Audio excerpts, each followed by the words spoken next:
Good morning and welcome ulit sa klase natin, International Business and Trade, Finto 3. So, last time, napag-usapan po natin is yung sa legal systems na meron tayo, and we talk about the rules or laws that regulate the behavior of the people as well as the goods na dumadaloy sa kanilang market. Okay, so we also learn the process through which laws are enforced, which is meron tayong legal systems na sinusunod. Okay, iba-iba yung legal systems na meron tayo. Nabanggit natin last time na meron tayong common law, we also have our civil law and theocratic law. Okay, nabanggit natin na ang common law is yan po yung mga tradition or yung mga precedent or yung mga custom law. This is more flexible than other systems kasi parang nakasanayan na ito. While civil law naman po is these are laws that are organized into codes na pinapatupad sa sa yung pamayanan natin, dahil kapag lumabag ka sa mga law na to, may mga may mga kaparusahan. Okay, so this is parang fix na, hindi tulad ng common law na flexible siya, maring may mabago, merong hindi. Pero ang civil law kasi, kung ano yung nandoon at ano yung nakapataw na parusa, yun yung susundin.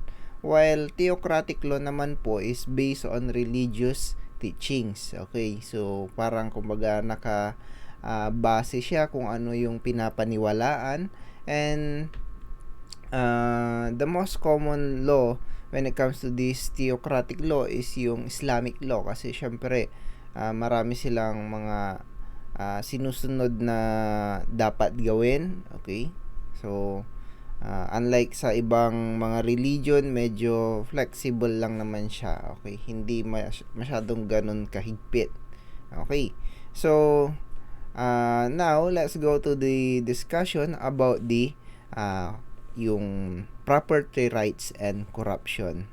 Okay, so sa sa legal systems natin, kasama rin itong usapin ng property rights and corruption, kasi nabanggit natin na meron tayo noong mga items on our market that is regulated by different government agency or organization. Sa atin sa Pilipinas, we have our DTI. Okay, so meron din namang mga batas na naka-focus sa current na property ng tao. Okay, if we define property, okay, property is a resource that an individual or business owns.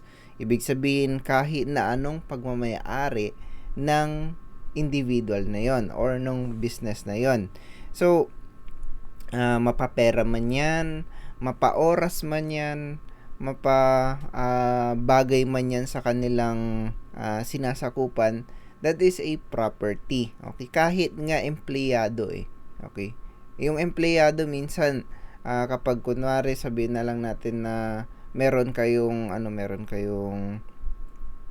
kontrata, okay, and nakalagay doon na dapat i-render niya yung service, nandun pa rin yun, property mo pa rin yun, although parang empleyado mo siya, parang medyo mayroong may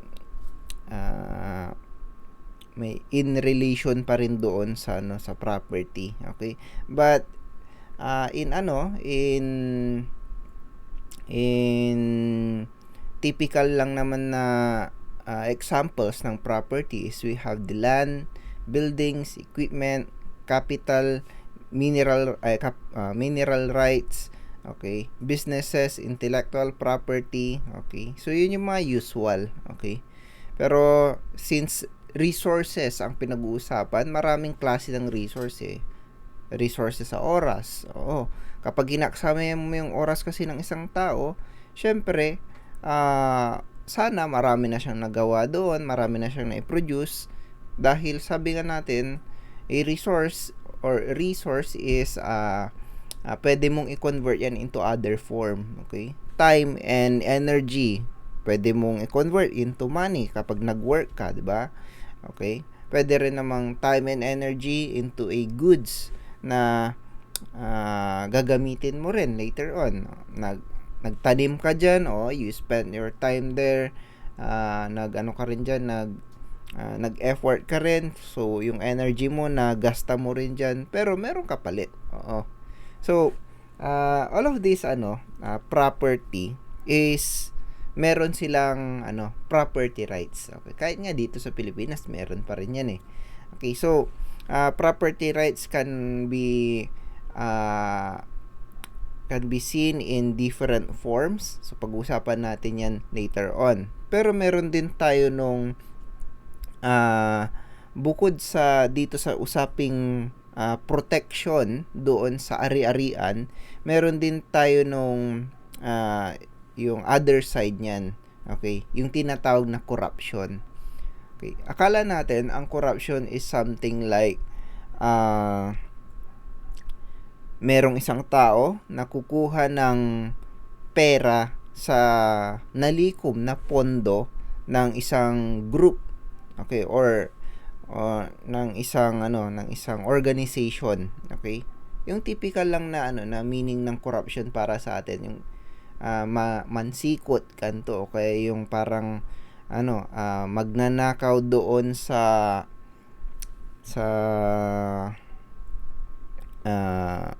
yung parang collection. Ayan. Okay. Pero corruption can be found in different forms. Okay. Pag sinabing corrupt, ibig sabihin meron pong misbehavior doon sa sa isang bagay. Okay. Kahit nga sabihin nating yung ugali, okay, yung ugali ng tao ay binago ng isa pang tao, okay, let's say mabuting tao siya noon, pero dahil sa mga chismis ni ganito or dahil sa mga nabalitaan niyang bagay-bagay or something like nakapagpabago talaga ng kanyang pag-uugali, okay, yung dating ugali niya was corrupted na. Nabago na, kumbaga. So, iba-iba yung yung perspective natin dito sa corruption na to. But if we define corruption, yun pagbabago ng isang bagay. Okay? So, next.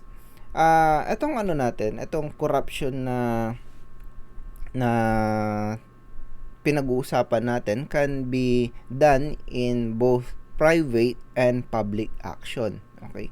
So, pag sinabing private action, this is more on your personal na gawain, okay, na nakapagpabago ng isang individual or ng isang resource, okay? So, it might include theft, okay, piracy, blackmail. Those are private action. Bakit? Kasi personal mo na choice yan na gawin yan. Okay? Nagnakaw ko, oo. Yan. So, nabago yung resources nung ninakawan mo. Theft is a private action ng corruption natin na nag-violate ng property rights. Okay? As well as piracy. Ayan, piracy can violate the property rights kasi kunwari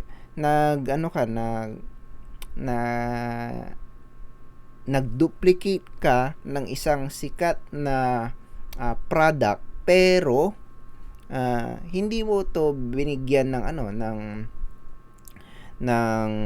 acknowledgement doon sa owner. Okay? Noon usong-uso yung DVD na movies na hindi dumaan sa tamang proseso ng paano ba siya ibebenta, paano ba siya i-distribute. Okay, kumbaga parang dinuplicate lang yung movie, tapos benenta yung DVD na yun or CD na yun sa isang tao, tapos yung nalikom niyang pera doon, isa kanya na yun. Okay, hindi napunta doon sa mga nag-effort na gumawa ng pelikula na yun. piracy yun. As well as nagkopya ka ng software. Okay? So, kumopya ka ng software na hindi mo binayaran sa developer niya, piracy ulit yun. Okay? Kasi may property rights yung mga bagay na yon. Ibig sabihin, pagmamayari nila yun at hindi nila pwedeng or hindi mo pwedeng i-distribute yun without their approval. Okay? So, private action like piracy can violate the property rights. Okay? And then, syempre, blackmail. Okay? Blackmail can be considered as a violation of the property rights kasi you are harassing someone, okay, extorting someone na na ibigay ang isang resources na meron sila para sa kapalit ng nung pinangba-blackmail mo. Okay. So, meron din tayo ng actions, public actions and corruption na nagba-violate nitong property rights na to. Okay. So, examples of this is public officials extort income, okay? Yung mga kotong, 'di ba? They extort income, resources or property. Yung actions na 'yon, public action 'yon na nagva-violate ng property rights. Imagine niyo guys, naghahanap buhay ka tapos merong pumunta doon sa store mo, sasabihin niya, magbayad ka ng ganito or else. 'Di ba? Parang pangba-blackmail 'yun. Okay, ang dapat mong bayaran ganito para sa protection mo, para hindi ka paalisin dito or mga ganon. Okay? Pero yung mga ibang situation, nagiging legal ito eh. Okay? Kasi meron tayong, kung ako yung owner ng store na 'yon, meron akong nakukuha din na na parang kapalit nung binabayad ko. Okay? Pero kapag sumobra 'yon, okay? Kapag sumobra na yung babayaran ko doon sa makukuha kong serbisyo, ibang usapin na 'yon. Okay? So, levying excessive taxation, requiring expensive licenses or permits from property holders, taking assets into state ownership without compensating. Yun yung line na yun, without compensating the owners, dapat may makuha sila in return. Okay? So, redistributing assets without compensating the prior owners, ibig sabihin, kinuha ko, i-distribute ko sa ibang tao, that is a public action and corruption. That violates the property rights. Okay? So, corruption, demanding bribes, like, okay, magbayad ka na lang ng ganito para tapos ng usapan. Those are violations in property rights because you are changing the resources of the affected people nung pinaggagawan mo nitong either private action or public action na to. Okay. Ngayon, balik tayo dun sa usapang nagiging legal itong kotong na to. Okay? May times na kailangan mong magbayad talaga. Okay? Dinadaan nila to in other form. Itong pagkuha ng resources ng ibang tao. Okay? Ang form na 'yon na idinadahilan para maging legal itong pangungutong na to is yung tinatawag na rent. Okay? Okay, so kunwari na you took up some space sa public market, okay? Kahit na nandiyan lang sa gilid ng daan, okay? Merong pupunta dyan na magbibigay sa'yo ng ticket. Yan. Bibigyan ka ng ticket, kapalit nun ay buong araw kang pwedeng mag-stay doon para magtinda. Ayan. So, yung ticket na yon serves as a proof na nagbayad ka ng iyong time na i-stay doon. Okay? So, hindi siya parang walang kapalit yung binayad mo. Okay? So itong ano na to kasi, itong pangungutong na pinag-usapan natin kanina, meron siyang linya dyan na without compensating the owners. So kapag nagbayad ka, tapos pinayagan ka na mag-stay for the whole day dahil nagbayad ka, yun yung compensation mo. Okay? Oo. Pero kapag wala kang parang makukuha doon sa sa pinagbayad mo, tipong paalisin ka anytime they want, mga ganon, wala kang pwedeng back up na, ay, nagbayad naman ako, bakit ako gaganyanin or what? Okay?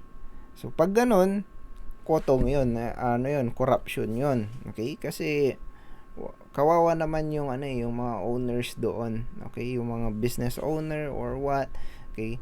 Kinuhanan mo sila ng tinda. Okay? Na hindi wala silang approval or hindi sila pumayag. That is a violation in property rights. Okay? So next naman po is we have this figure ng rankings of corruption by country way back 2016. Pero makikita natin dyan, hindi po yung mas malaki, mas corrupted yun, hindi. Ang dyan is, pag mas malaki yung bar dyan, clean, okay? Pag mas maliit naman po yung nasa bar graph natin is mas corrupt. Yan. Okay, so makikita po natin dito that natin si Somalia. Okay, alam naman natin na medyo parang meron talaga ito sa Somalia. Ayan, kaya meron tayong mga pirates, mga ganun, dahil naghihirap sila sa sa resources nila. So they tend to do illegal things para makasurvive lang. Ayan. Okay, so we have Somalia, Venezuela, Vietnam, and then hanggang sa Okay? So sa ngayon, napapansin natin na yung mga nasa bandang huli dito is talagang yung renowned sila sa hindi sila corrupt, di ba? Okay. So siguro mapapansin nyo dyan kung nasaan yung Pilipinas, baka hindi nila isinali or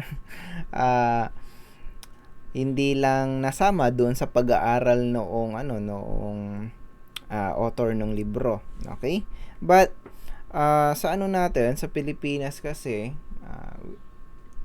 we can't be ranked with this countries here kasi yung mga na to is medyo hindi pa bago-bago yung kanilang mga currency. Okay, yung rate ng currency. Unlike dito sa Pilipinas kasi pabago-bago, mahirap i-measure yung dollars na na-corrupt, mga ganon or yung mga resources na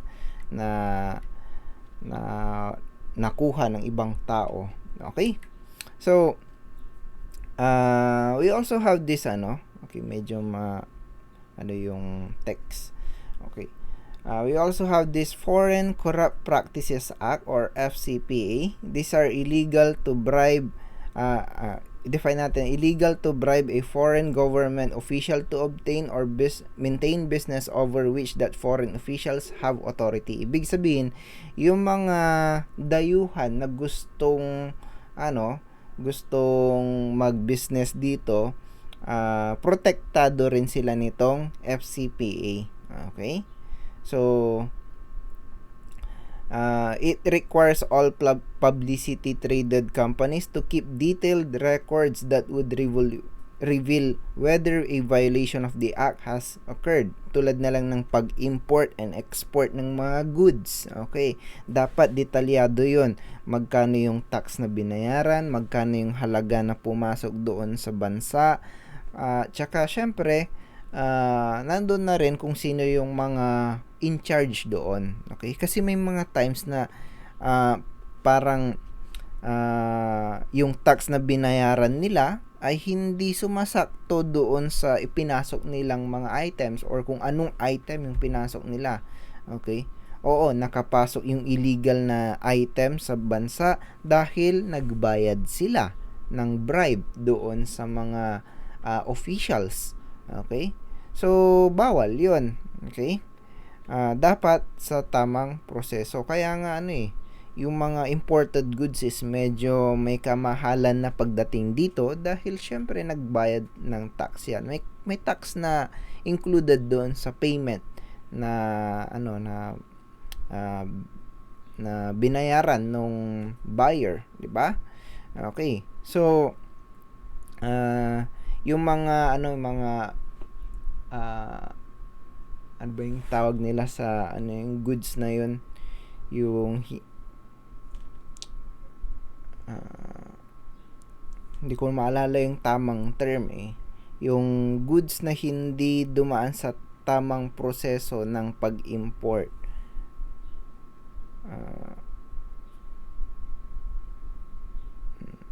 Hindi ko na maalala. Okay, so anyways, balik na lang tayo. Try ko na lang alalahanin habang nagdi-discuss tayo. Convention on Combating Bribery of Foreign Public Officials in International Business Transactions is also established that allows for facilitating or expediting payments. Ayan. So sila po yung ma-manage nitong laban sa mga pagkakaroon ng corruption pagdating sa mga foreign. Okay? So marami yan hindi natin napapansin, pero every time na meron tayong mga investors, meron tayong mga foreign business na gustong pumasok sa atin, maraming nangyayaring corruption. Okay? Hindi lang natin napapansin. So we need those kinds of yung protectors. Yan. When it comes to usaping protection, yan. So ito yung mga forms ng protection of intellectual property. It can be on a patent, okay?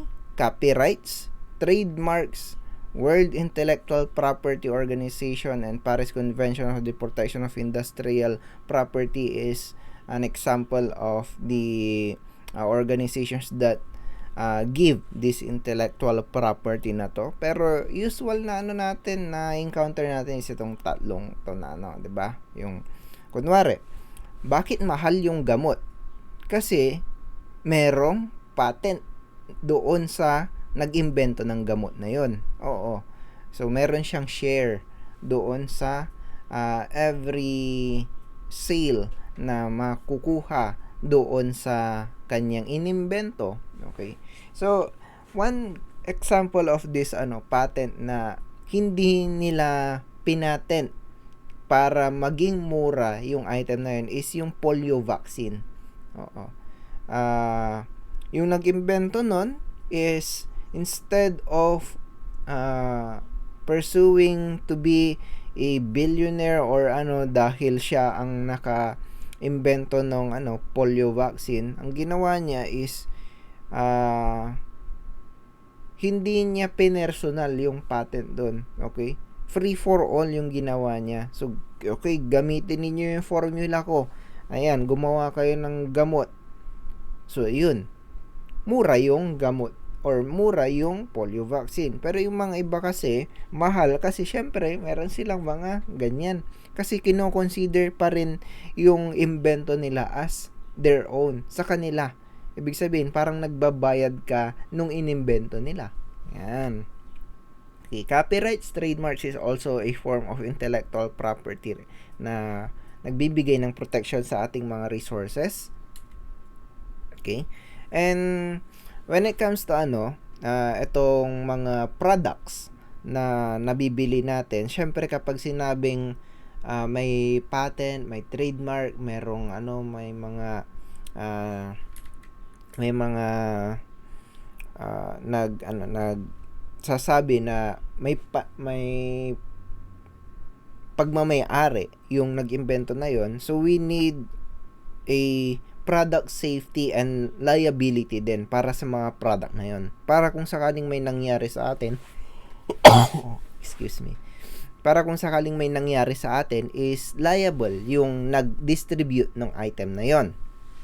Okay. So, when it comes to product safety, alam natin na meron lag yan. Okay? Kailangan yan para ma-inform yung consumer kung ano yung hindi pwede at pwedeng gawin sa product na yon. Okay. Example na lang natin itong nasa tabi ko. Yan. Wait lang. Okay. So, for example, ito. Yan. So, Rexona for Men. Kanto. Yung spray na deodorant. Okay. So, product safety. Okay. Si Unilever. Yan. Siya ang distribute. Unang-una, kailangan niyang mag-provide ng mga safety measures for their product tulad na lang ng itong logo na to. Kung makikita ninyo ay, sorry. Yan o. Yung parang apoy. Okay, basahin ko na lang kasi medyo malabo yung camera pag sakaling Okay, extremely flammable aerosol.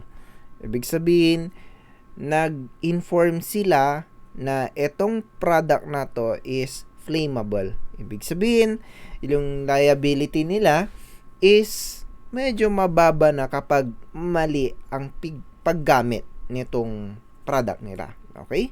So, the product liability is greater if a product does not conform to safety standards. Ibig sabihin, kapag hindi nila nilagay itong extremely flammable na logo na to, it means hindi nila in-inform yung public or yung consumer na flammable pala ito. Baka mamaya, nagsisigarilyo yung gagamit nito tapos nag-spray siya, sunog yung mukha. Ibig sabihin, kapag nagreklamo yon, hindi ko alam na flammable kasi wala namang logo na nakalagay dito kaya nasunog yung mukha ko. Their liability would be great for that consumer. Okay? As well as yung mga yung mga logo ng yung halal. Like this one, nakalagay din diyan, hindi mabasa. Okay. Ano bang niyang halal? Sa Islamic law kasi, lahat ng mga goods that can be consumed must be on halal. Okay? So, dumaan sa proseso na pinayagan ito ng Islamic law. Okay. So, yung mga hindi halal na item, okay, syempre, yung mga bawal sa kanila, like baboy, mga ganun. Okay. So, yun. Okay. Kapag kumakain sila, they make sure na merong logo ng halal doon sa or approve ito. Okay? So, saan ba yung mga bang okay. Hindi ko mahanap yung Okay. Saan ba yung mga iba pa dito? Okay, so meron din tayo dito like kung hindi man logo yung usapin, okay? When it comes to product safety, ito rin hindi ko alam kung alam niyo to. Hydrogen peroxide. Ayan, yung mga pang disinfect sa mga sugat-sugat. Okay?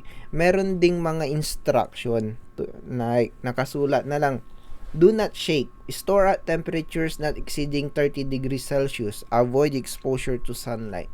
So, those reminders are safety measures about this product na meron silang patent, meron silang copyright, meron sila nung mga signs or yung mga mga indications na kanila yung item. So if you want to use their items, then go together with the safety na provide nila para iwas tayo sa disgrasya. Pero kung wala silang sinabi na ganon, their liability is great. Depende na lang kung paano mo ina-approach yun. Okay. Eto, meron tayong isang case about this product safety and product liability. Noon, merong meron isang consumer ng isang kotse. Ayan, bumili siya kasi ng kotse. Okay? Ang nangyari is that yung driver na yon or yung consumer na yon is nadisgrasya. Okay, nadisgrasya siya. Tapos sinisi niya yung manufacturer ng kotse doon sa pagkakadisgrasya niya. So chinek naman nung company yung case na yon. Okay? Sinabi nila na wala namang problema doon sa aming kotse o yung aming product, okay? Na nakapag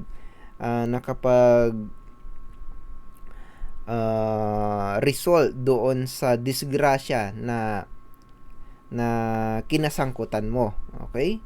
So, ang sabi naman po nung owner ng kotse na yon, oo, wala namang problema sa product ninyo.